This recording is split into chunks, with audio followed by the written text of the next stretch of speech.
Hello world, good morning, happy Monday. I'm Allie with the Right Place, Right Time, jumping in here to do today's Memoir Minute, where you get to learn memoir 1 minute at a time. So here's the scoop. Recently somebody asked me if I had a list of 10 questions that people should be asking themselves before they get started on their memoir.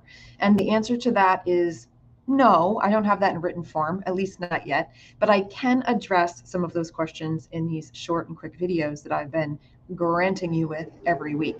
So the very first question that I have, and maybe it's not number one in the list of 10, but definitely something to be considering, is what lesson from my life might be the thing that another needs to hear? Because the truth is that memoir is impactful when our reader can see something about our story in themselves. Okay, they need to be able to see a piece or a truth that really resonates with them, even if our life circumstances are completely different, or maybe they're similar. But the thing is that we need our book to go from ours, as in the personal ours, to the global ours. It needs to go from mine as the author to yours as the reader.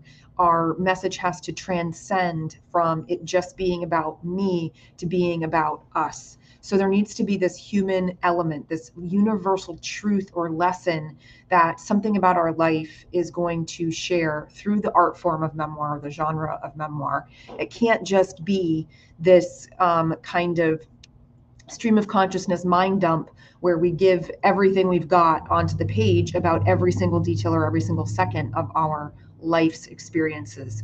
We need to boil it down, and we need to narrow it down and get focused on, okay, what is something that I could be sharing with my audience that they might need to hear.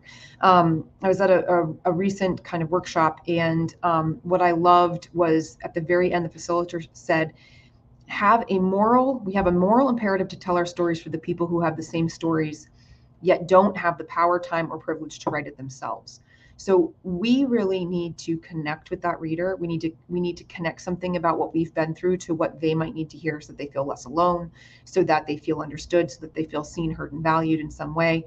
Our stories need to transcend beyond what we've been through to reach and connect to the reader and readers on the other side. So you really need to start with thinking about how something you've been through or experienced is going to be the thing that somebody else really can hold on to, who will need to hear it because they're in the moment in time going through it, or they've been through it before, and they want that feeling of connectedness because they too have been there. So that's one question to begin with for you all this morning. I'm looking forward to diving into some more questions in the weeks to come.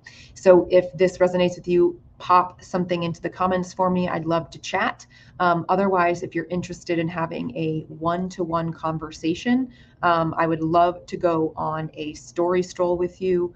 So just DM me for that. We'll set it up, 20 minutes, one-to-one conversation to talk about the book that you want to write. See you next time.